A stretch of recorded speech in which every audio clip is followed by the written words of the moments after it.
guys, oh, gagawa tayo ng sipong iklog. Ewan ko kung anong tawag dito, basta ang pagkakalam ko, ano kasi to eh. Minsan may nagyaya sa akin, nakita ko to, nasarapan ako. Tapos tinanong ko kung anong pangalan, sabi, sipo egg. Pero ito, naggisa ako ng butter, tapos ginisa ko yung bawang sibuyas. Nung nagisa yung bawang sibuyas guys, nilagay ko na yung isang latang gatas. Tapos, ilalagay ko yung Nestle cream guys, yan.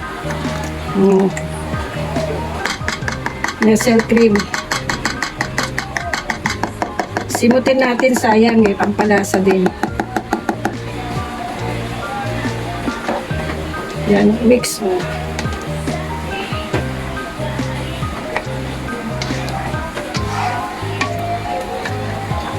Pakuloyin natin guys, kulo.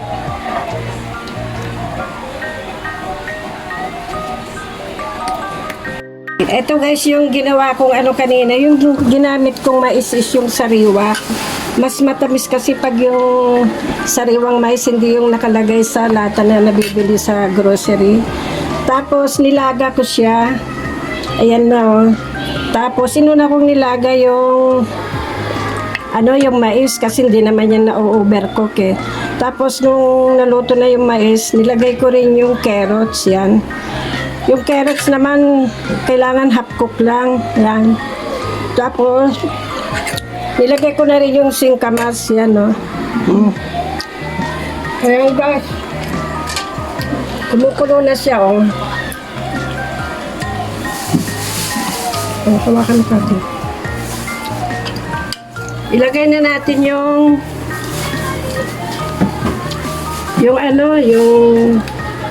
carrots. Tapos gamitan ko siya ng singkamas.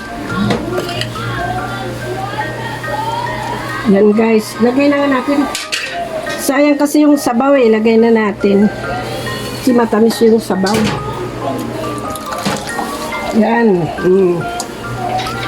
Ayan guys, yung bago kong recipe, masarap to. Sa mga nagda-diet, pwede to kasi may mais na siya, kahit hindi na siya magkanin. Yan. Magugustuhan nyo to guys.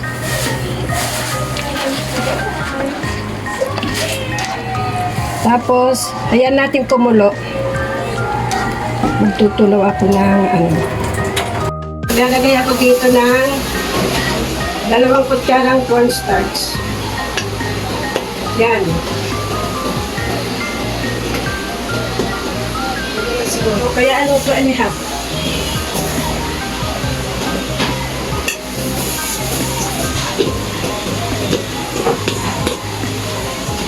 Yan guys, kailangan natin.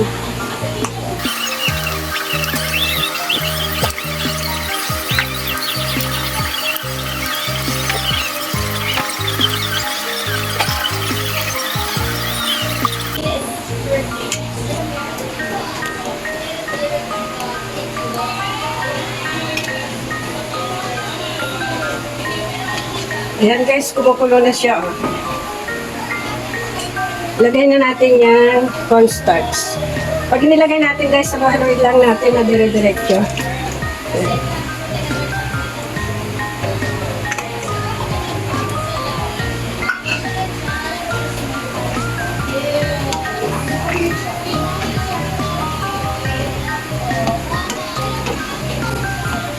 Natin yung egg. Iklog na po ito, nalaga na. Nalalatan na namin.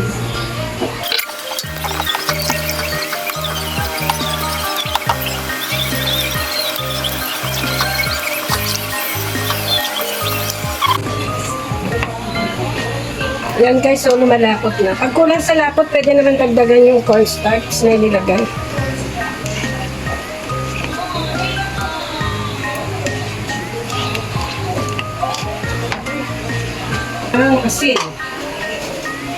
Asin.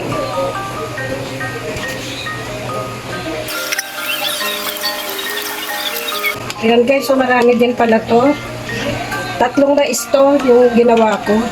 Tapos tinanggal ko na lang sa ano, pinakasapal niya, sa ko nilaga.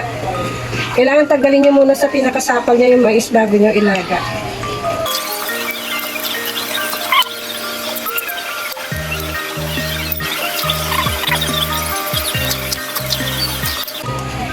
Ayan guys, so malapot na. Oh. Hindi ko na dinagdagan mga ako ng cornstarch. Nilagay ko 2.5 spoon, kutsara. Ayan guys, sarap to. Ano to, natikman ko lang to nung may pinunta na akong kainan. Tapos nagustuhan ko siya, tinignan ko lang kung ano yung mga sahog. Meron pa nga dapat itong ano guys, yung green peas, yung parang sariwa siya. Yung siguro pwede yung nabibili sa palengke. Kasi pag yung dilata kasi ano na siya, luto na. Masarap kasi yung green siya, yung malutong-lutong pa pag kinain mo. Kaya wala siyang green peas. Sa sunod ang gagawin ko yung may green peas. Hindi ako nakapabili sa palengke. Yan guys, oh. Oh.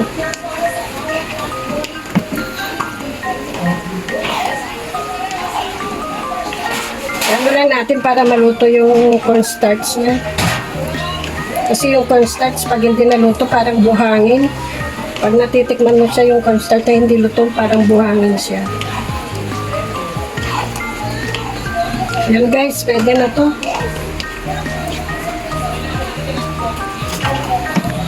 Kaya nakapagluto ako nito guys.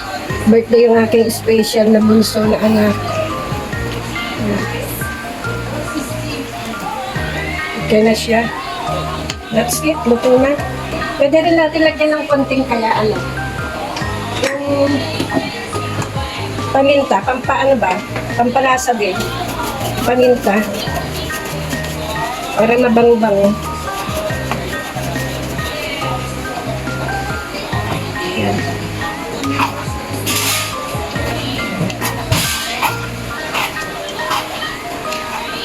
Oh guys, luto na to. Pinatay ko na. Mix ko lang yung paminta. Okay.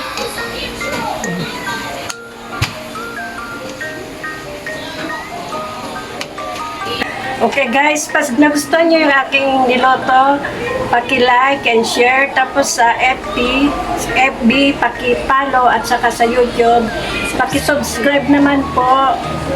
Bye-bye, God bless.